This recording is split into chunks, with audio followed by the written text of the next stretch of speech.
Hi guys, I am Kanika and I want to tell you a story today.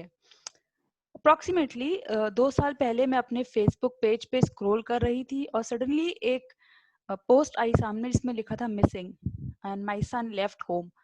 और उसके शक्ल देखी तो बच्चा मुझे 14-15 साल का लड़का लगा, तो मेरे को लगा ये पोस्ट जेन्युइन है।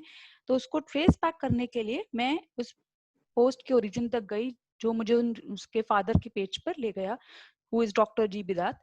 एंड फिर मैं उसको शेयर करती, उससे पहले मैं कमेंट्स पढ़ने लगी और इस आशा से कमेंट पढ़ रही थी कि शायद नमन वापस आ गया होगा। But unfortunately that was not the case and he is no more. And and but I did not know Naman or his family, but I felt the pain and I wanted to write to Dr. Dutt ki I'm feeling the pain. And then I felt short of words कि समझ ही नहीं आया कि क्या क्या लिखूं।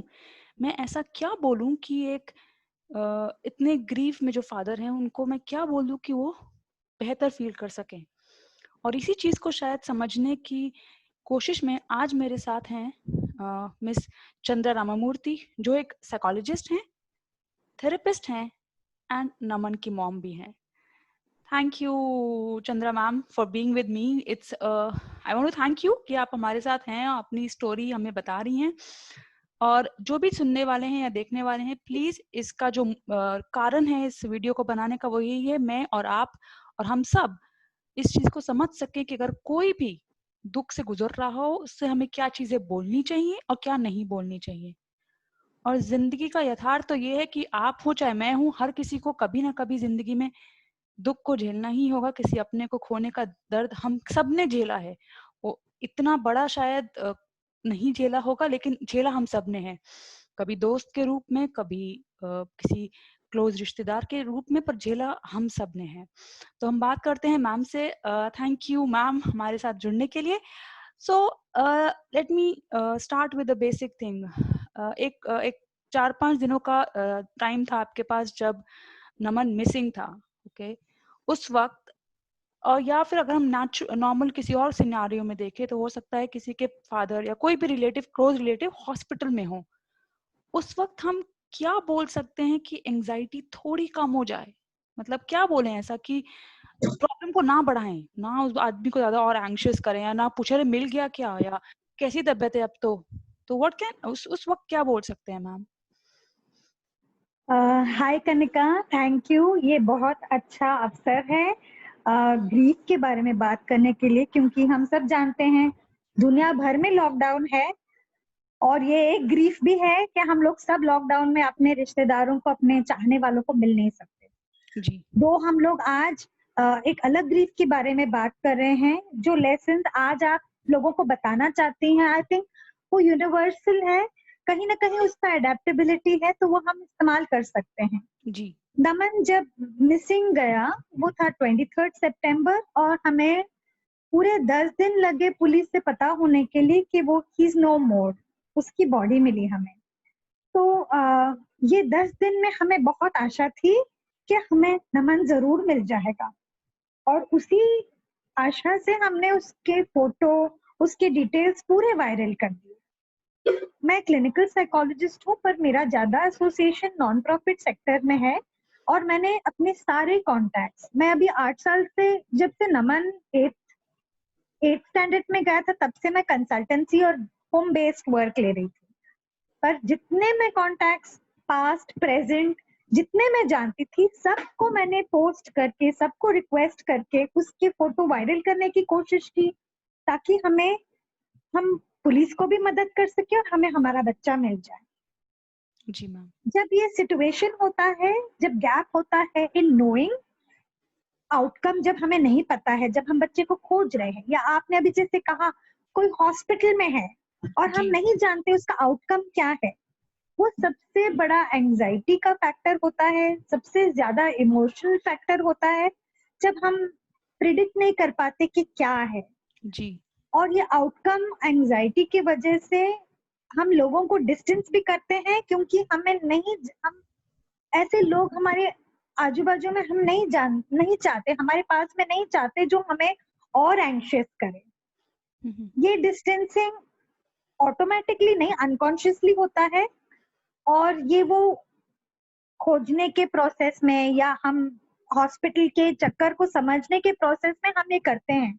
पर लोगों को लगता है अरे यार ये लोगों को ना थोड़ा प्राइवेसी चाहिए, तो हम ओके, थोड़ा और हट जाते हैं, अच्छा, और उसी प्रोसेस में एक दरार बन जाता है जब लोग रुकते हैं कि आउटकम होने के बाद में हम उन्हें कांटेक्ट करें। ओके, ऐसे समय में फैमिली सिर्फ चाहती है कि आप कुछ भी हो, एक फोन कॉल या एक टेक्स्ट या एक कांटेक्ट करें कि कहें कि हम आपके लिए हैं। हम नहीं जानते आप किस स्थिति से गुजर रहे हो, हम समझने की कोशिश भी नहीं कर सकते क्योंकि ये बहुत ज्यादा है, हमने एक्सपीरियंस नहीं किया हुआ है। जी, पर हम जानते हैं ये हमारे बस के बियॉन्ड है, हमारे बस के बाहर बाहर है, है। जी, आप बहुत एंजाइटी फेस कर रहे हो क्योंकि आपका बच्चा मिसिंग है या आपके रिश्तेदार या चाहने वाले हॉस्पिटल में है। हम सिर्फ आपको कहना चाहते हैं कि हम आपको फुल सपोर्ट दे रहे हैं।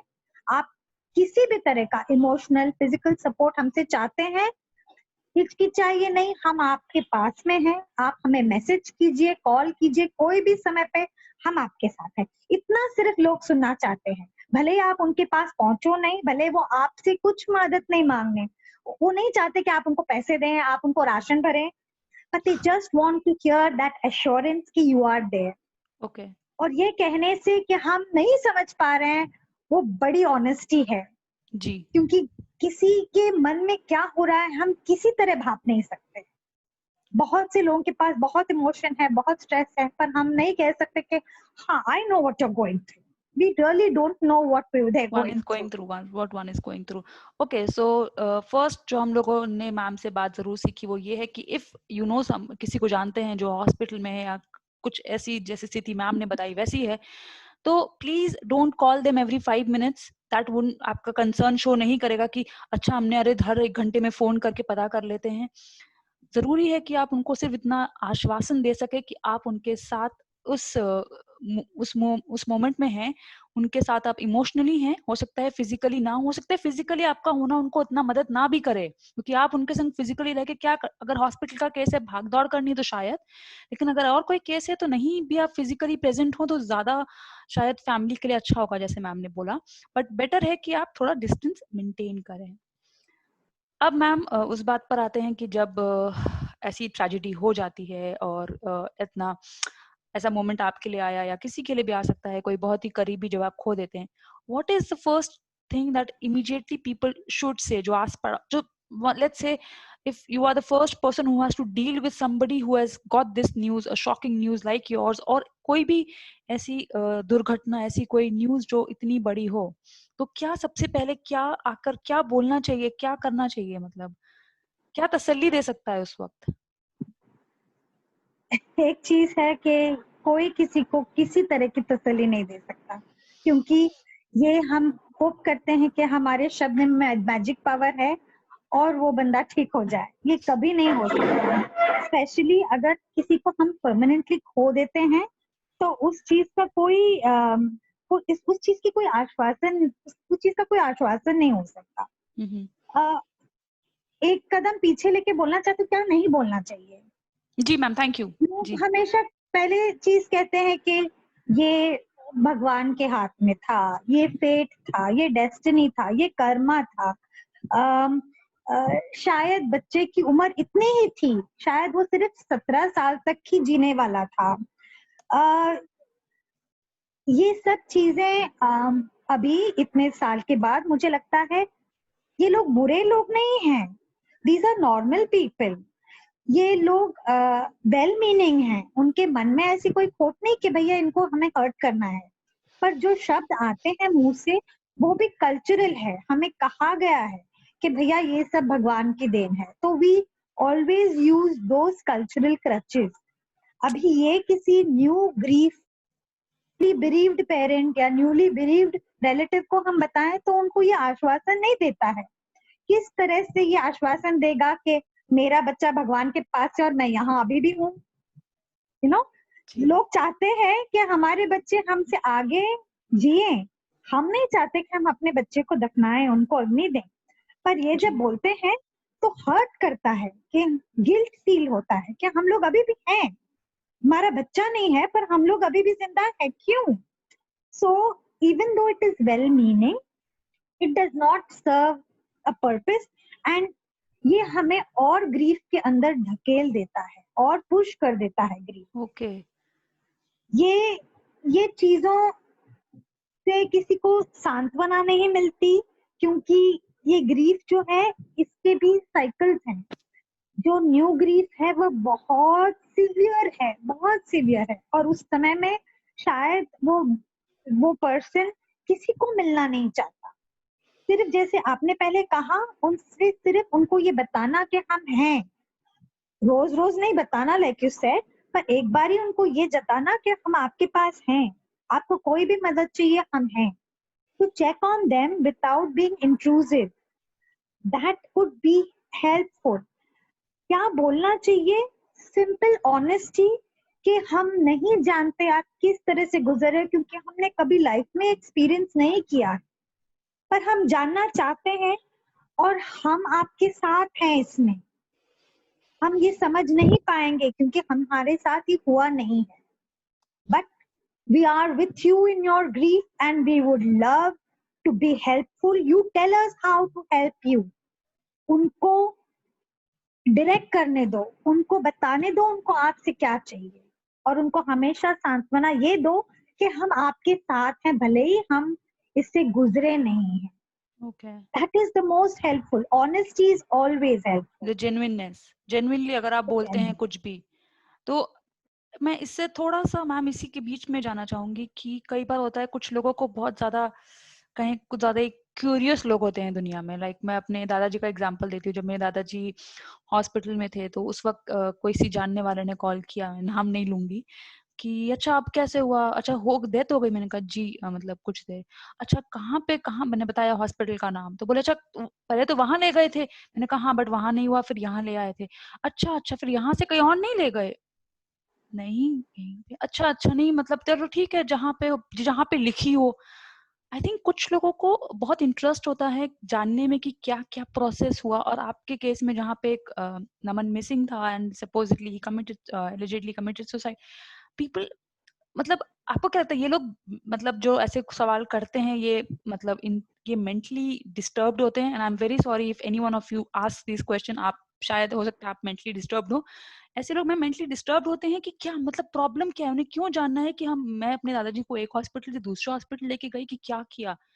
वो इतने, वो कंसर्न तो शायद नहीं, मतलब मुझे नहीं पता, शायद मेरा पर्सनल, इसलिए मुझे लग रहा है। आपके हिसाब से क्या होता है, क्यों लोग इतने इंट्रूसिव हो जाते हैं, या वो सोचते नहीं है सब पूछने से पहले कि कैसे हुआ, अरे क्या हुआ था, कैसे एग्जैक्टली हुआ था, कितने बजे डेथ हुई, how does it matter if it was what time? मतलब क्यों पूछते हैं मैम ये लोग? That would be more a question like We are, Kanika, because we are a curious people. हमको ना चाहिए कि लोगों को बॉक्स में स्लॉट करे, एंड स्पेशली अगर हमें कॉज नहीं पता है। अगर कैंसर वाली डेथ है तो हाँ, वी आर कंफर्टेबल कि बच्चे को कैंसर हो गया है, इतने साल से कैंसर ट्रीटमेंट है, चला गया। But if it is suicide, then we wonder कि क्यों हुआ, अच्छा खासा तो था, हंसमुख था, उसको क्या परेशानी थी घर पे, आपने क्या किया? So these are ways in which you want to put that person, that incident into a box. हमें जब तक उसके आंसर्स नहीं मिलते, वो सवालों के उत्तर नहीं मिलते, हमारा माइंड हमेशा सोचता रहता है कि ये क्यों हुआ, इसने ऐसे क्यों किया। It is also for the other person, he wants those answers so that he can close that issue in his own head. But ma'am उन्हें, It sorry is a sorry very, but why do they need to know? मतलब I am sure आप और sir अगर इस उसमें रहते हैं, कभी कभी सोचते हैं कि क्यों उसने किया। मैं समझ सकती हूँ, आप पेरेंट्स हैं। बट मतलब मैं अगर मान लीजिए मैं कभी सोचती भी हूँ कि नमन ने ऐसा क्यों किया, even though I did not know him, but I would not ask you. But I am sure आप ऐसे लोगों को जानती हैं जिन्होंने आपसे बहुत बार पूछा होगा कि अरे करा क्यों एक्चुअली। तो क्यों, मतलब उन लोगों को क्या प्रॉब्लम है? तो वुड यू लाइक टू से कि उन लोगों को ऐसा नहीं करना चाहिए? I wouldn't call them mental because they are not mental. They are normal people. Our society is these kind of people. Society का composition हम लोग हैं. तो अगर हमारे मन में भी वो question mark है, तो उनके मन में भी वो question mark है. बट आप I तो wouldn't पेरेंट्स है ना। blame society. हम पेरेंट्स हैं, पर अगर ये किसी और के साथ हुआ होता तो हम भी जी ये पूछते, शायद बिफोर नमन शायद हम पूछते। आई एम सेइंग शायद, क्योंकि everyone reacts differently. I won't fault them for that. Those are the, ये conversations हमें change करना है, जी एंड वो चेंज करने के लिए हमें समझना है कि ये सोसाइटी का कंपोजिशन है, हमें मॉर्बिड क्यूरियोसिटी है। इसीलिए आज हमारी कंट्री में ये सोप्स चलते हैं, घर घर की कहानी चलती है, सास बहू सीरियल चलते हैं, because we feed on that. आपके घर में क्या हुआ, कहीं भी रोड पे कुछ हंगामा हो गया तो लोग खड़े होते हैं। क्यूरियोसिटी फैक्टर, भले एक्सीडेंट हो, हाथ बटाने के लिए नहीं, पर पता करने के लिए कि क्या हुआ। देयर इज मोर क्राउड, ज्यादा लोग उधर उपस्थित है कि हम देखें क्या हो रहा है, बहुत कम लोग मदद के लिए वहां पहुंचते हैं। So this is the composition of our society. जब डेथ बाय सुसाइड होता है तो क्यूरियोसिटी और बढ़ती है, क्योंकि उसके कोई साइंस नहीं होते, डिप्रेशन का साइन नहीं होता, बच्चा कब जाने वाला है या आदमी कब अपना लाइफ एंड करने वाला है इसका कोई साइंस नहीं होता। रिसेंट एग्जाम्पल सुशांत सिंह का जो एग्जाम्पल है वो बहुत स्टार्क है, आज भी उसके ऊपर मीडिया चर्चा हो रही है, उसके ऊपर एक्टिव इन्वेस्टिगेशन चल रहा है। The person has passed, the family has can not do anything to get him back.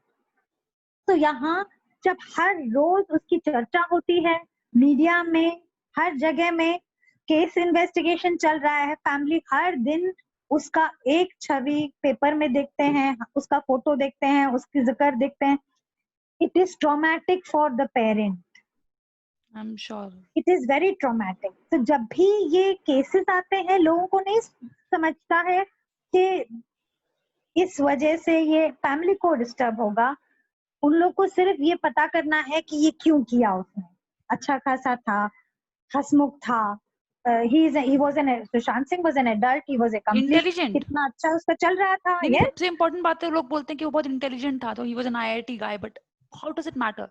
But he was intelligent.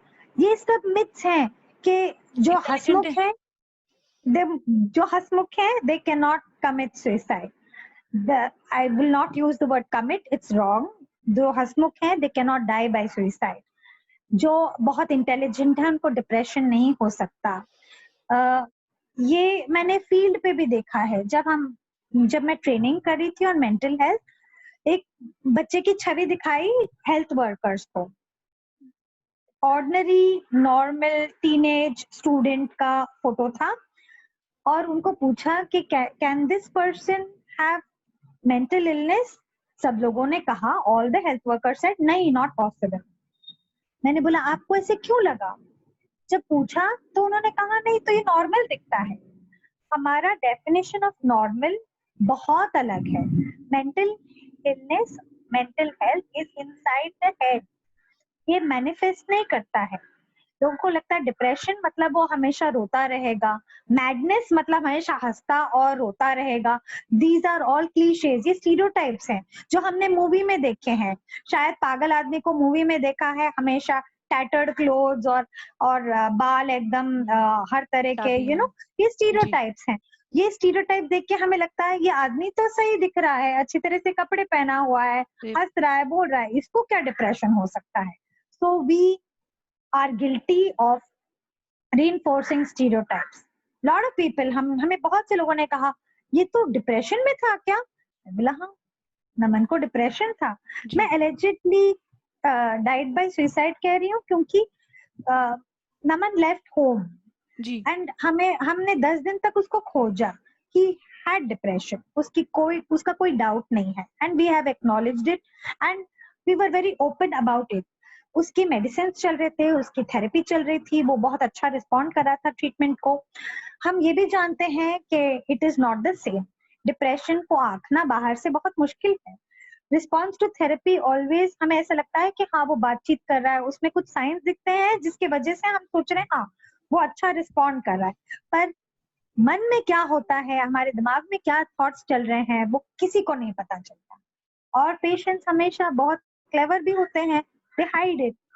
हम सबको नहीं जाके बोलते कि हमें आज दुख हम दुखी हैं, Oh, हम आज बहुत सैड हैं, हम हमारे मन में ये चल रहा है, we do not share because we don't think that the person will respond. हम जज शेयर क्यों नहीं करते? क्योंकि हमें लगता है कि वो लोग सोचेंगे हाँ ये तो ऐसे ही बोल रहा है, ये सीरियस जज नहीं है. करेंगे या जज कर सकते हैं कि भाई और क्या। वी आर अफ्रेड कि ये बोलेगा कि हाँ मतलब वी आर नॉट, दे में विड्रॉ आल्सो कि हम नहीं इससे ज्यादा बात नहीं करेंगे क्योंकि अपना पूरा दुखड़ा। दुखड़ा रोएगा, तो हाँ, हम नहीं जानते उसे कैसे हैंडल करना. तो ये रिएक्शन की वजह से लोग शेयर जल्दी नहीं करते. मेंटल इलनेस तो 100% पीपल डू नॉट नहीं share. Share. So So when people are ready to slot you into boxes, there is no escaping. People want to know why Naman did what he did. Only Naman knows what he did, why he did. Yes ma'am. And वो बच्चा अपने साथ वो secret लेके गया. हम जितना भी एज पेरेंट्स कितना भी सोचें, हमारे पास जवाब नहीं है. It's as simple as that. It's the same for everyone who has died by suicide. Yes ma'am. I'll come to the topic of stereotype. एक और stereotype जो बहुत common है, पर जब मैंने आपसे कल एक informal chat करी तो आपने बताया आपके घर में थोड़ा उल्टा है कि आपको सबने आपको बोला कि आप सर का ध्यान रखिएगा। लेकिन नॉर्मली क्या होता है, जो मेल होता है, चाहे वो फादर हो, चाहे वो सन हो, चाहे वो ग्रैंडसन हो, जो भी होता है, मेल जो होता है, उसके ग्रीफ को हम लोग बहुत अंडरमाइन कर देते हैं। बोल देते हैं कि अरे अच्छा चलो भाई, जो घर की औरतें हैं उनका ध्यान रखना, चाहे माँ ने बच्चा खोया है। एंड दिस रिमाइंड्स मी, जो लेटेस्ट मूवी आई थी शुभ मंगल सावधान, उसका डायलॉग था ना, बाप का दिल क्या बैटरी से चलता है। तो हम लोग काफी बार हम लोग फादर का जो मेल है उसके इमोशन को, उसके दर्द को हम लोग अंडरमाइन कर देते हैं। ऐसा क्यों है? या तो हम क्या is it psychologically scientifically proven कि मेन जो होते हैं उनके इमोशंस कम होते हैं, या हमारी सोसाइटी ही सिर्फ ऐसा बोल रही है कि, और हम जज करने लगते हैं ये तो रो रहा है। तो क्या मतलब? हमारी सोसाइटी में मेल आदमियों को छूट नहीं है अपने इमोशंस एक्सप्रेस करना. और उनको ये स्टीरियोटाइप पहले से ही दिया गया है कि उनको स्ट्रांग रहना चाहिए. और स्ट्रांग इक्वेट्स आप रोएंगे नहीं, आप इमोशन एक्सप्रेस नहीं करेंगे, आप दूसरों का ध्यान रखेंगे. आप खुद का ध्यान रखें या नहीं रखें, दूसरों का ध्यान रखना आपका फर्ज है. Because you are the man in the house, man in quotes. हाँ, ये शायद हमारी सोसाइटी के लिए ही स्पेसिफिक नहीं, हर जगह के लिए है. हर जगह जी। क्योंकि this is typical patriarchy. This is typical saying a man has these kind of roles. It's a gender role. Ji. Okay? ये कि आदमी स्ट्रांग है, औरत वीक है, तो आदमी को औरत को संभालना चाहिए. अब कुछ इंसिडेंसेस में ये रिवर्स होता है. जैसे कि मैं अपने खुद का एग्जाम्पल देना चाहती हूँ. क्योंकि साइकोलॉजिस्ट लोग बोलते हैं आप साइकोलॉजिस्ट हो, आपको अपने हस्बैंड को संभालना चाहिए, आपको तो ये सब जानकारी है. आई डोंट हैव एनी जानकारी. मैंने ग्रीफ पहले बार ही एक्सपीरियंस किया है मेरे खुद के घर पे, first on grief by suicide. तो मुझे ये पहले 10 सुइसाइड का एक्सपीरियंस नहीं है, ये एक ही है, एक काफी है. So it is difficult to explain that to people. Men do not get to voice their grief. And ये भी बहुत कॉमन है वर्ल्ड वाइड. अगर आप थोड़ा इसके ऊपर रिसर्च करें तो देखेंगे औरतें, women are more expressive, men are not. तो बहुत कम आदमी, बहुत कम males express their feeling of grief. It is an anomaly if you find a very vocal father talking about the death of their son. Yes. क्योंकि ये कहा गया, it's also an expression, English में expression है man up. ये man up वाली क्या चीज है? You have to be a macho man. You have to be. आपको I don't know a Hindi equivalent of it, but I'm sure Hindi में भी इसका equivalent है. हिंदी में ना मर्द को दर्द नहीं होता, और बहुत सारे ऐसे कुछ बहुत सारे ऐसे हैं. पर मैम ऐसी कोई चीज है जो हमें एज अ सोसाइटी किसी जैसे कि सर हो या कोई भी जो इस दुख से गुजर रहा हो उसको बोलना चाहिए? What is something should tell the man also कि आप आपके साथ हम हैं? क्योंकि हम औरत को तो जाके बहुत ज्यादा संतावना दे देते हैं, बहुत ज्यादा कुछ, पर इज देयर समथिंग हमको जो मेन को भी बोलना चाहिए? It's the same. आप जो औरतों को बोलेंगे वही आदमियों को भी बोलेंगे. Why would you treat them unequal? It starts also with gendering. जब हम बच्चों को बचपन से सिखाते हैं कि it's not feminine to express emotions. You have to express emotion anyways. It's the way we bring up our children. It's the way we teach that boys and girls are equal, in terms of expressing emotions. It's जब हम बच्चों को सिखाते हैं कि आप दोनों में कोई फर्क नहीं है, लड़के भी एक्सप्रेस कर सकते हैं इमोशन, लड़कियां भी एक्सप्रेस कर सकते हैं emotion. It starts with a younger age. जब हम बच्चों को ही नहीं सिखा पाते तो आप 56-60 इयर्स में आप एडल्ट्स को क्या सिखा पाएंगे कि वो एक्सप्रेस कैसे करें इमोशन. जैसे फॉर एग्जाम्पल बच्चों को, मेल एंड फीमेल दोनों को हमें चूल्हा चक्की सिखानी चाहिए, फूड घर खाना कैसे बनाना चाहिए, घर के कोर्स कैसे करने चाहिए. हम ये नहीं सिखाते. क्यों? हमें लगता है ये लड़कियों का ये रोल है, लड़कों का ये रोल है. The gendering starts very early. True. अगर हम ये ब्रेक करें तो टास्क्स नहीं, इमोशंस तक हम जा सकते हैं. That's true. लड़कों को बारबी डॉल दे सकते हैं. Okay, Barbie is not a good example in terms of doll, but I'm trying to explain that the gendering also impairs our ability to express emotion. True. I think सब लोगों ने अपना emotion express करना चाहिए. That is as truthful as that. जब हम अपने आप से ऑनेस्ट रहेंगे, हम इमोशंस एक्सप्रेस करेंगे, वो एक वीकनेस का साइन नहीं है. ये भी एक कांस्टेंट बायस है कि I wouldn't say bias, it is a stigma that रो रहे हैं तो that जो लोग अपना इमोशन एक्सप्रेस करते हैं वो वीक हैं, जो लोग रोते हैं वो वीक हैं. ये कहाँ से आया? क्योंकि हमें सिखाया गया है कि आप रोओगे तो आप वीकनेस एग्जिबिट करोगे, लोग और पीटेंगे आपको, तो आप रोओगे नहीं, कोई मारेगा तो आप मार के आएंगे. बच्चों को हम ऐसी चीजें पहले से सिखा देते हैं, तो हम ये एसोसिएशन बचपन से लेके चलते हैं. How wrong is that? This needs to break. How wrong is that? So this is, जैसे मैम ने बोला कि अगर आप you are a young mother, so please teach your son. वो रो सकता है, कोई दिक्कत नहीं है रोने में. और अगर शायद वो रोएगा तो वो एक अच्छा इंसान बनेगा, ज्यादा अच्छा हस्बैंड, अच्छा पिता भी बनेगा बड़े होके. बट मैम अब हम Can I interrupt you 1 minute? Sure, ma'am. सिर्फ रोने वाली इमोशन नहीं, कोई भी इमोशन एक्सप्रेस करना. रोने वाला एग्जाम्पल बहुत कॉमन एग्जाम्पल है, क्योंकि बच्चों को, बॉयज को स्पेशली बोला जाता है लड़की हो क्या, नहीं लड़की हो क्या. एग्जैक्टली. एंड दैट वो ट्रांसफर स्कूल पे भी होता है, क्योंकि बुलिंग में भी एग्जाम्पल्स बोलते हैं. अब्रॉड बुलिंग में बोलते हैं oh you are a sissy, oh you are a girl. हमारे यहाँ भी ऐसे बोलते हैं, लड़की हो क्या, चूड़ियां पहनी है क्या. So those are stereotypes. Not only crying, all emotions should be expressed. बच्चों को हग करना सिखाइए, बच्चों को लव एक्सप्रेस करना सिखाइए, बच्चों को positive emotions and negative emotions express करना सिखाइए. That will only make them a better person. जितना हम उन्हें एक्सप्रेस करवाएंगे उतना उनका मानसिक हेल्थ, मेंटल हेल्थ, उनका कोपिंग एबिलिटी, उनका एक्सप्रेशन, हम वो सब अनलॉक कर रहे हैं in one shot. Thank you, ma'am. अगर जो ऐसे पेरेंट्स हैं जो बहुत कॉम्पिटिटिव है, उनको ये लगता है कि भैया EQ बढ़ा देंगे तो क्या होता है, आप फोर्ब्स का लेटेस्ट जो इशू है वो पढ़ सकते हैं, जो खुद बोलता है कि अगर EQ हाई है तो chances of succeeding in life are high है. ये हार्वर्ड ने अपनी एक रिसर्च करी हुई है कि उनके स्टूडेंट्स जो बाहर निकले, जिनका EQ हायर था, वो करियर में अच्छा कर पा रहे थे. जिनका सिर्फ IQ था, EQ उतना अच्छा नहीं था, उन्होंने करियर में उतना अच्छा नहीं किया. तो आप में से वो पेरेंट्स जो बहुत कॉम्पिटिटिव हैं, जिनको लगता है कि बच्चे को IIT करना चाहिए, MBBS करना चाहिए, आपके बच्चे के लिए भी इमोशंस उतने ही इम्पोर्टेंट हैं. Ma'am I would like to come to sir. अब सर नमन की फोटोज रोज डालते थे, 1 साल तक उन्होंने डाली, एंड दैट इज व्हाई मैं भी उससे इतना कनेक्ट कर पाई. And I must say you had a handsome son. He is such a तो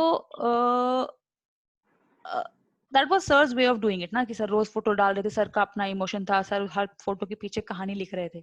मैंने सर की एक पोस्ट में पढ़ा था, और कल आपने मुझे बताया, आपके किसी जानने वाले ने या किसी ने बोला कि फोटो मत डालो, हम अपसेट होते हैं. कैसे, मतलब कोई कैसे ऐसा बोल सकता है फर्स्ट थिंग, और मतलब क्या, मतलब कि इसके पीछे क्या वो था आपके हिसाब से, हम लोग कैसे ऐसी बातें बोल देते हैं. Grief is real. जब हम बच्चे का फोटो रोज देखते हैं, तो हर रोज हमें एहसास होता है कि वो बच्चा नहीं है, हर रोज हमें एहसास होता है कि 17 साल का बच्चा भी मर सकता है, हमें रोज एहसास होता है कि death is a definite possibility. जो लोग ये कहते हैं they are afraid of death, they are afraid of their own death, they are afraid for their children. उनको लगता है अगर चंद्रा का लड़का 17 साल में can pass bye suicide, it is real for them. Their children do not have a lifespan of 100 years. Death comes very close to them. जब उनको ये एहसास होने लगता है, they feel uncomfortable. इसीलिए वो रिक्वेस्ट आते हैं कि आप इसके बारे में बात नहीं करें, आप इसका पोस्ट नहीं करें। मतलब मैं अपने हिसाब से बोल सकती हूँ, जो मेरे को जब सर ने ये पोस्ट किया था कि कुछ लोग मुझे बोल रहे कि मुझे पोस्ट नहीं करना चाहिए, तो माय फर्स्ट रिएक्शन हुआ सर जिससे आपका दुख कम होता है, अगर आपको आपका दुख बांट के अच्छा लगता है तो दैट्स आपका तरीका है। और नमन के इस हादसे से सबसे ज्यादा दो लोग लाइफ में दुखी हुए हैं वो आप और सर हैं। तो अगर आपको हिसाब से वो चीज ठीक है तो ठीक है। इसी से रिलेटेड मैं एक और चीज पे आऊंगी कि हमारी सोसाइटी बहुत जल्दी जज करने लगती है। जैसे कि मैं आपको एग्जांपल देती हूँ, मेरे फादर के एक जानने वाले थे, उनके बेटे की एक डेथ हुई, बहुत ही सडन डेथ हुई, और उनके दूसरे बेटे की मैरिज जो थी वो प्लान थी इन 3 or 4 months। So instead of cancelling the wedding, उन्होंने शादी कैंसिल ना करके they went ahead with the wedding. उन्होंने कहा हम शादी करेंगे दूसरे बेटे की क्योंकि जो प्लान्ड है। पर देयर वाज पीपल, ऐसे लोग थे जो ऐसे बोल रहे थे अरे देखो 3 महीने के बाद दूसरे बेटे की शादी कर रहे हैं, अजीब ही लोग हैं। मतलब क्यों? मतलब और जैसे आप लोग अभी आपने बताया कि आप नॉर्मली जून टू जुलाई आप लोग घूमने जाते हैं जून जुलाई में, ताकि आप नमन के उन उन स्पेसिफिक डेट्स पे आप कंट्री में ना रहे जहाँ पे आप नमन को आपने खोया, और लोग शायद आपको भी जज करते हैं। मतलब इसके पीछे मेंटल क्या है हमारे, तो मतलब हम लोग या तो हम क्या है मतलब मैम? इसके पीछे सिर्फ ये है कि हम चाहते हैं कि जो दुखी हैं वो दुखी दिखें और परमानेंटली दिखें। ये ऑप्टिक्स है, इसको मैं हिंदी में और अच्छी तरह से नहीं बोल पाती हूँ। हमें लगता है कि इनकी लाइफ में लॉस है तो इन्हें हमेशा दुखी दिखना चाहिए और रहना चाहिए। आज मैं आपसे बात कर रही हूँ कनिका, मैं हंस रही हूँ बीच बीच में। आई एम श्योर कि हमें भी लोग जज कर रहे हैं कि देखो ये तो अपने बच्चे के बारे में बात कर रही है और हंस भी रही है साथ में। पीपल जज हमें, जो भी हम एक स्लॉट में नहीं डाल सकते, एक बॉक्स में नहीं डाल सकते, लेबल नहीं कर सकते, हम उससे अनकंफर्टेबल हैं। ये अगेन वर्ल्ड वाइड फिनोमिनन है, पर हमारे कंट्री में बहुत स्टार्क है। हम विधवा औरतों को देखते हैं, वृंदावन के विधवा औरतों के बारे में इतनी चर्चा हुई है मीडिया में, और ये क्यों चर्चा हुई है? क्योंकि उनको हम अलग तरीके से ट्रीट करते हैं, उनको हम विधवा की तरह से ट्रीट करते हैं और ये एक्सपेक्ट करते हैं कि वो कभी कुछ एंजॉय नहीं करें, सिर्फ सफेद साड़ी बिना किसी सिंबल्स के हमेशा सात्विक लाइफ जीना। This is the slot that we have put them. क्या वो ह्यूमन बीइंग्स नहीं है? क्या उनके पास इमोशन नहीं है? क्या वो हर दिन अपना अपना जीवन नहीं जीना चाहते? पीपल आर ह्यूमन बीइंग्स, हर दिन उनके लिए नया होता है। इसका मतलब नहीं वो ग्रीफ या वो सॉरो या वो दुख एक्सपीरियंस कर नहीं रहे हैं, कर रहे हैं, पर वो जिंदा हैं, वो अपनी जिंदगी जीना चाहते हैं। तो हम उन पे क्यों ऐसे परहेज करते हैं कि उन्हें इस तरह के पोशाक पहनने चाहिए, इस तरह का एक्सप्रेशन हमेशा उनको करना चाहिए, इस प्रकार का बिहेवियर उन्हें करना चाहिए? वो क्यों नहीं किसी और चीज में वो कुछ सुख जो है वो पाए, even if it is momentary. For example, जैसे आपने कहा वो एक दूसरे बच्चे की शादी करना चाहते हैं, क्या वो बच्चे का हक नहीं बनता कि वो अपने खुद का हैप्पीनेस, उसकी खुद की खुशी फाइंड करे? और अगर पेरेंट्स उसे इसमें मदद कर रहे हैं तो पेरेंट्स और उसकी क्या फॉल्ट है? आई एम श्योर कि जो बच्चा गया है, पास ऑन हुआ है, वो भी चाहता है कि उसके पेरेंट्स खुश रहें, उसका भाई खुश रहे। तो हम उस तरह से क्यों नहीं देख पाते? हम एक बहुत जजमेंटल सोसाइटी हैं, और जो हमारे बॉक्स में नहीं फिट होता है हम उनको क्रिटिसाइज करते हैं। कोई भी फ्यूनरल में आप देखें, स्पेशली हिंदू फ्यूनरल्स में, अगर कोई बहुत कलरफुल आउटफिट में है तो हम इमीडिएटली सोचेंगे ये तो बहुत कलरफुल आउटफिट में है। सफेद रंग क्यों नहीं पहना, सोबर क्यों नहीं पहना, ट्रू मैम। हमारा दिमाग उसी में जाता है। हाँ, हमारी सोसाइटी बहुत ज्यादा जजमेंटल है। सो आई थिंक बहुत इम्पोर्टेंट लर्निंग हम सब के लिए है कि अगर कोई अपनी जिंदगी में जी रहा है आगे किसी हादसे के बाद, तो ऐसा नहीं है कि उसको दुख नहीं है, ऐसा नहीं है कि उसके दर्द दिल में दर्द नहीं है। वो बस एक एक एक छोटी सी कोशिश कर रहा है जीने की। प्लीज उस कोशिश को मत जज करिए, मत उस पर वो कमेंट कीजिए कि अरे ये तो ऐसे करता है, अरे ये तो घूमने चले गए, अरे ये तो हंस रही थी। अरे यार हंसने दो, बहुत कम मोमेंट्स हैं उनकी लाइफ में अब जिनमें वो हंस सकते हैं, मत करिए ऐसा। मैम एक और चीज जो मैंने आपको कल बताई भी थी और मैं खुद समझना भी चाहती हूँ, I told you I lost my best friend 2 years ago, और मैं उसके पेरेंट्स को कॉल करने की हिम्मत ही नहीं कर पाई 2 हफ्ते तक। सेम चीज मैंने फिर करी थी जब एक और बहुत ही क्लोज फैमिली में एक इंसिडेंट हुआ था, तब भी मैं उस पर्सन को कॉल नहीं किया।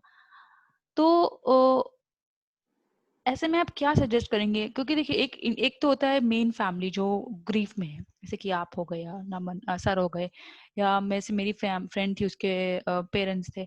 बट एक बाहरी लेयर भी होती है, शायद नमन के कुछ फ्रेंड्स रहे होंगे या कुछ जिनको दुख होता है। वो लोग उस वक्त क्या कर सकते हैं अपने ग्रीफ को कम करने के लिए और आपकी ग्रीफ में भी साथ देने के लिए? And was my decision right to not call her parents? एक चीज कनिका कहना चाहती हूँ कि जो हो चुका है उसके ऊपर आप ड्वेल मत कीजिए। अगर आप आज भी सोच रही हैं कि मैंने मेरी फ्रेंड को कॉल नहीं किया, ये क्या सही था गलत था, दैट मोमेंट हैज पास। आज आप जो कर रहे हैं उनके लिए वो इम्पोर्टेंट है। शायद उस समय में आप हर रोज भी कॉल करते तो शायद वो रजिस्टर नहीं होता, क्योंकि ग्रीफ इतना आइसोलेटिंग होता है, इतना मुश्किल होता है कि आज आप मुझे पूछो कि कौन आया उस समय में मुझे सांत्वना देने, तो मैं आपको पूरा चेकलिस्ट नहीं बता पाऊंगी। कुछ लोग हैं जो अभी भी हैं, I accept them and I welcome them, क्योंकि अभी ऑलमोस्ट 2 साल में जो है मेरे साथ वो सच्ची समझ पाए हैं मेरा ग्रीफ क्या है। उस समय में क्या कर सकते हैं, सिर्फ रीच आउट कर सकते हैं, उनके पास तक पहुंच सकते हैं और कह सकते हैं हम आपके दुख में सहभागी हैं, हम नहीं जानते क्या कर सकते हैं आपको थोड़ा बेटर फील करने में। शायद ऐसा कुछ नहीं है जो आपको बेटर फील भी करा सकता है, पर हम ट्रू आपका दुख समझ सकते हैं। अगर नहीं समझ पाए तो भी हम आपको पूरा साथ देंगे, देंगे। हम ओके समझना चाहते हैं। एक मैम। बहुत अच्छा फ्रेंड है जो हमारे साथ यही किया उसने, he sat down with us और कहा मैं मैरिड नहीं हूँ, मेरे बच्चे नहीं हैं और मैंने ये एक्सपीरियंस नहीं किया हुआ है, पर मैं आपका दुख समझना चाहता हूँ, मैं नमन के बारे में जानना चाहता हूँ। And that is all that parent और दैट पर्सन वांट्स। एक फियर होता है कि जो चला गया है वो कोई भी हो, वो ग्रैंडफादर हो, पेरेंट्स हो, बच्चा हो, कि हम उन्हें भूल जाएंगे, दुनिया उन्हें भूल जाएगी। ओके तो अगर हम उनके बारे में बात करेंगे, हमें भी अच्छा लगता है कि उनको कोई याद कर रहा है और हमें उसमें हेल्प कर रहा है याद करने में। तो ग्रीफ के टाइम में अगर हम इतना ही कहें ऑनेस्टली कि हम नहीं जानते आप किस तरह से ये ग्रीफ से गुजर रहे हो, हम आपको हेल्प करना चाहते हैं, आप हमें बताइए हम किस तरह से हेल्प करें। आप नहीं बता पाए तो भी ठीक है, क्या हम आपके साथ महीने में एक बार चेक कर पाए कि आप ठीक हो, विल दैट बी ओके? हम ओके आपके साथ हैं इस दुख में। इतना ऑनेस्टली कहने से भी बहुत दिलासा मिलता है। Okay ma'am. सो गाइज एक जो बहुत बड़ी लर्निंग मैम ने हमें इस वक्त दी है। कई बार होता है कि हमें लगता है कि अगर हम उस टॉपिक को टच करेंगे, हम उस शख्स जो चला गया है उसके बारे में बात करेंगे, तो हम शायद उस फैमिली को दुख पहुंचाएं। पर अगर वो फैमिली से आप बात शुरू करते हैं और वो आपको उस बच्चे या उस इंसान के बारे में बात करना शुरू करते हैं, तो हो सकता है आप उनको शायद ग्रीफ कम कर रहे हो, तो आप उनसे हमेशा हमेशा आप उनसे उस जो इंसान चला गया है उसके बारे में बात कर सकते हैं। क्योंकि नॉर्मली हम लोग क्या करते हैं, नहीं नहीं इस बारे में बात नहीं करते, चुप रहते हैं तो बेटर है। बट जैसा मैं मैम से समझ पाई कि उस बारे में बात करना, अगर वो फैमिली चाहती है बात करना, तो इट इज वेरी गुड, आप उस बारे में बात कीजिए, चाहे वो आपके ग्रैंडफादर हो, चाहे वो आपका बेटा हो, फादर हो, मदर हो, कोई भी हो जिसको आपने खोया हो. Right ma'am, did I get it right? Yes, absolutely. And Kanika, ये बात नहीं है कि वो कैसे गया, क्यों गया, जी. बट उनके बारे में, उनकी लाइफ के बारे में। For example, I would love to know, आपके दादाजी इतने अच्छे थे, उनमें कितना एक्सपीरियंस था, कितने मेमोरीज थे, that always helps the family. Yes, it कोई भी does. Low, it does, it is a It's positive emotion. You celebrate their life, उनके लाइफ के बारे में बात कीजिए, वो कैसे थे उनके बारे में जानने की कोशिश कीजिए, वो कैसे गए नहीं, उनका लाइफ कैसे था, जी. That is important. We celebrate the lives because everyone has to go. हम सब एक दिन जाना है, जाना है, हमारा सबका एक्सपायरी डेट है, हम लोग फॉरएवर ये धरती पे नहीं घूमने वाले। तो we want to be remembered, and how better to celebrate life, Them that to is be the remembered. Essence. आपने एक एग्जांपल दिया था कि कॉर्पोरेट्स में they talk about EQ. Hmm. EQ is not about suppressing emotion, it is about bringing out emotion. ये है कि best managers जो हैं वो दूसरों को समझते हैं, कंपैशन है, तो हायरिंग फायरिंग जो भी होता है, अगर आप कंपैशनेट हिसाब से करो तो people have a different view of you. Yes. Even कल को अगर आपका टीम 100 जन का है, if because of whatever reason you have to let go, सबको आपको रिट्रेंच करना पड़े, जिस तरह से आप करते हो उससे आपका वैल्यू एज अ लीडर बढ़ता है। The best leaders are people who manage others through compassion, through understanding their emotion, and by being kind, by using the right words, by not Perfect. putting your foot into the mouth. True. So that is important. So let us celebrate. You can celebrate life at any time. आपको ये देखना नहीं है कि वो सिर्फ आपका personal person है. You can celebrate a life at office. If an employee is going away, you can always keep in touch with them. जी. They feel good. कि अरे True. मेरे एक्स बॉस ने मुझे याद किया मेरे बर्थडे पे. कितना टाइम लगता है, एक टेक्स्ट मैसेज लगता है, एक वॉइस कॉल लगता है. Doesn't take too much of an effort to reach out to someone. In today's age, ये डिजिटल एज में हम हर किसी से कनेक्टेड है व्हाट्सएप में. हम 10 फॉरवर्ड दिन के पढ़ते हैं, तो एक टेक्स्ट और एक हैप्पी बर्थडे से किसी का कुछ नहीं बिगड़ता. It puts a smile into someone else's life. उनके दिन में आप एक दिन, एक सेकंड ब्राइटन करते हो, उनको एक अच्छा किक स्टार्ट देते हो सुबह के लिए. True. That is all you need to do to make a difference in someone's life. इतना आप कर लोगे किसी के लिए, वो काफी है. That is so. आपको रामायण महाभारत पढ़ने की जरूरत ही नहीं है. That is all it takes. That is managing emotion, that is compassion, that is kindness. So let us celebrate life. Let us talk about pets. People are in grief over losing dogs. So it is not about only human beings. It's about other Yeah. family members. Fur members, हम उनको fur members कहते हैं, जी. या pet members कहते हैं. Let's talk about someone's dog. Let's talk about someone's cat. Let's talk about someone's grandpa. Let's talk about someone's friend. Yes. In fact आपने जो बोला उससे मेरे को याद आया कि मेरे दादाजी बाबा बोलते थे कि अगर आपकी कंपनी के पुराने लोग, जिस कंपनी में आप पहले काम करते थे, आपको वहां के लोग अगर याद करते हैं, प्रूफ करता है कि आप एक अच्छे इंसान हैं. सो जो आपने बोला वो बाबा, मतलब बाबा हमेशा बोलते थे कि जब मैंने बोला कि मैं पुरानी वाली कंपनी में गई थी और आज लोगों ने मुझे याद किया, तो बाबा बोले अच्छी बात है, तुम अच्छा मतलब करा होगा तुमने. तो इसका मतलब सिर्फ ये है कनिका कि तुमने इम्पैक्ट किया है.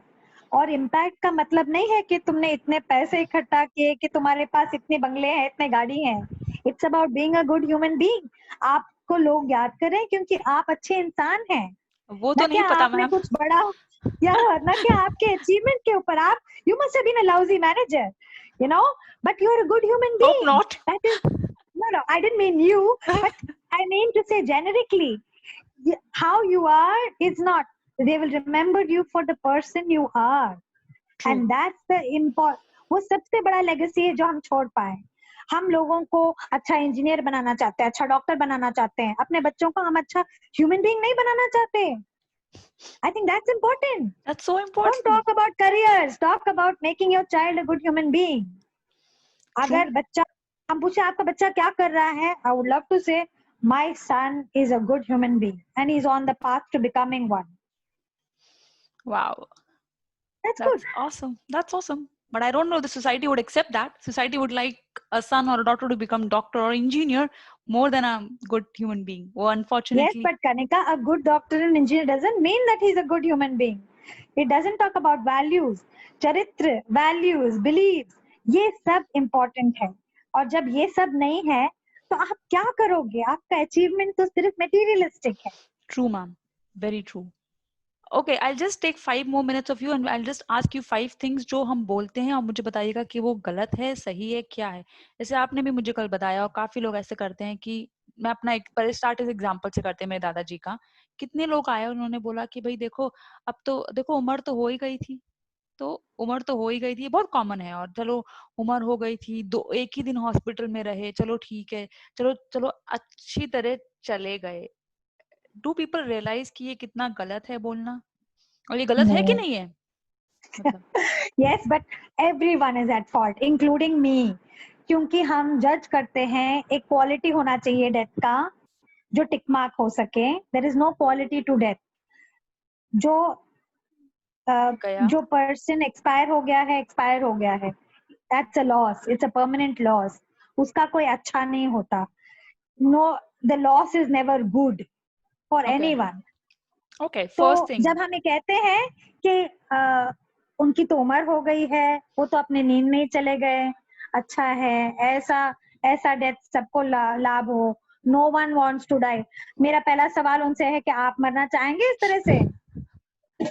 It's rude, I wouldn't say it, but अगर आप सोचें आपके शब्द जो आपके मुंह से निकलते हैं, जो शब्द वो कभी कभी ऐसे निकलते हैं जैसे हमें बोला गया है, जो हमने कोच सीखा है, किया क्योंकि हुआ सीखा है. ही नहीं है ना. क्योंकि स्कूल में थैंक यू बोलना एग्जैक्टली. सिखा दिया, स्कूल में थैंक यू बोलना सिखा दिया, वेलकम बोलना सिखा दिया, गुड मॉर्निंग बोलना सिखा दिया, पर कैसे इन लम्हों में, इन दिक्कत के लम्हों में कैसे जिए वो नहीं सिखाया.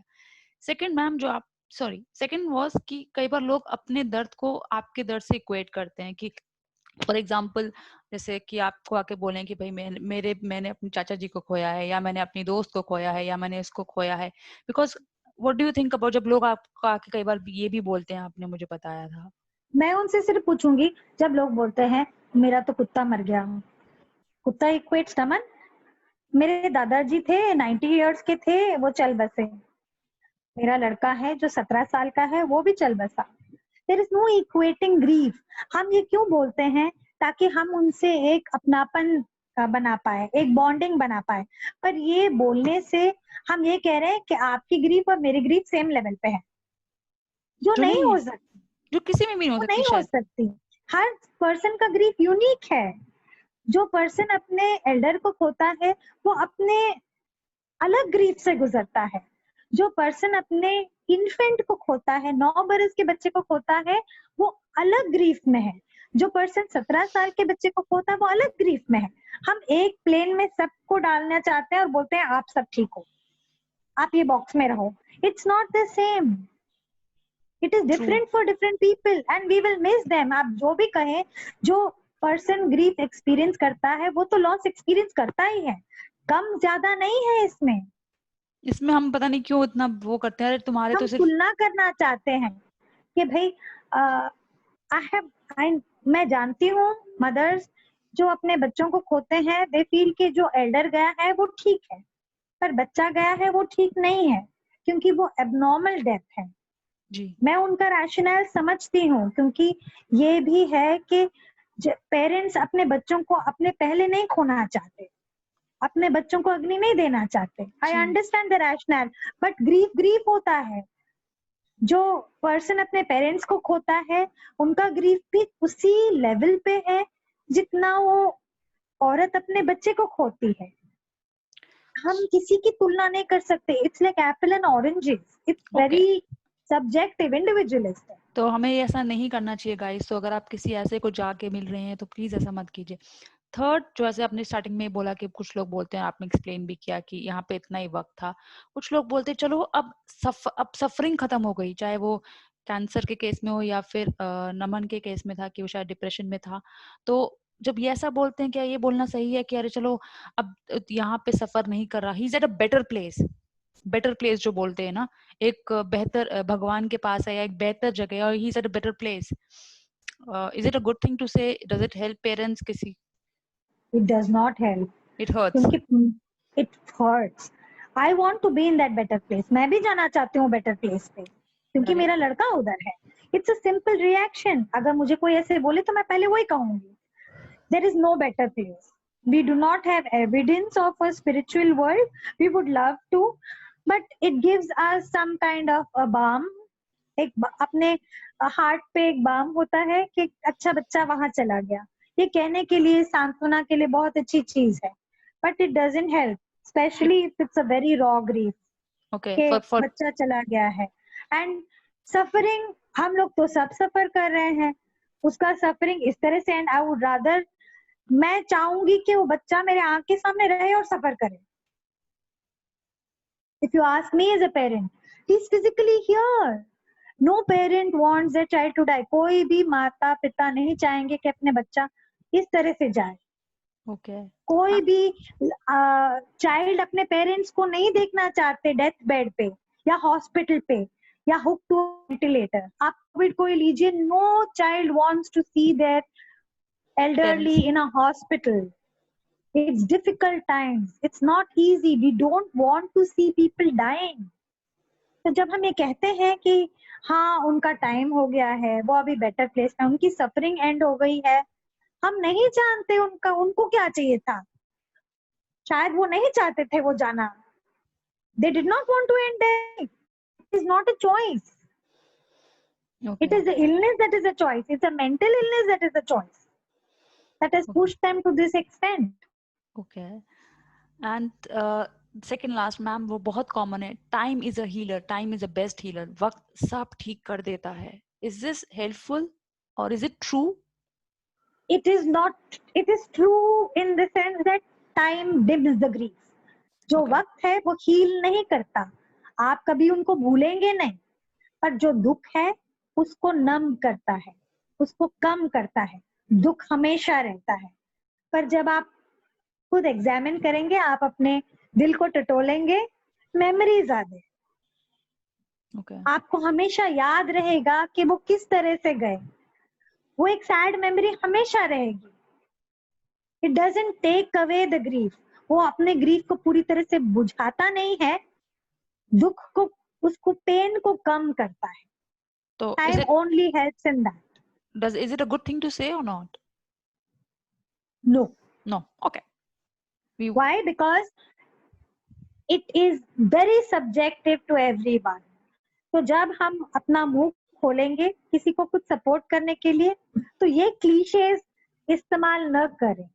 ऑनेस्टली बोले कि मैं नहीं जानती आपकी स्टेज पे हो, मैं आपका दुख दर्द नहीं समझ पाऊंगी क्योंकि मैं उससे नहीं गुजरी हूँ.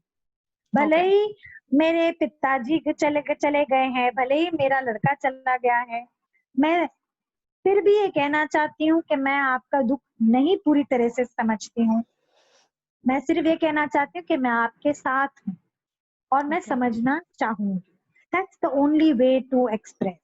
Okay, ma'am. And just thank you so much. I am sure जितने भी लोग ये सुनेंगे या देखेंगे उनको जरूर रियलाइज होगा कुछ चीजें जो हमें नहीं कहनी चाहिए और कुछ चीजें हमें जो कहनी चाहिए, कैसे हमें डिफरेंटली मेन को हैंडल करना चाहिए ग्रीफ में और सब कुछ. सी ma'am. Kanika, before you go, also to let people know, सबको ये कहना important है कि लोगों को, बच्चों को स्पेशली एक्सप्रेस करने दीजिए. And keep on asking questions. Mental illness is very important. Mental health is important and detecting mental illness is important. अगर हम बच्चों से वो conversation नहीं करेंगे तो हमें नहीं पता चलेगा वो किस उलझन में है, और उसे सॉल्व करना बहुत जरूरी है. क्योंकि the rate of mental illness and especially rate of death by suicide बहुत ज्यादा है, इंडियन पॉपुलेशन में ज्यादा है, और ये अभी जो सिचुएशन है कोविड को लेके उसमें से बहुत ज्यादा है. तो हम वो कॉन्वर्सेशंस अपने बच्चों के साथ, अपने रिलेटिव्स के साथ, अपने लव्ड वन के साथ मेंटल हेल्थ पे करें. वो चाहे उनमें इलनेस हो या ना हो, to ask people if it is a good day today. It's a Are they okay today?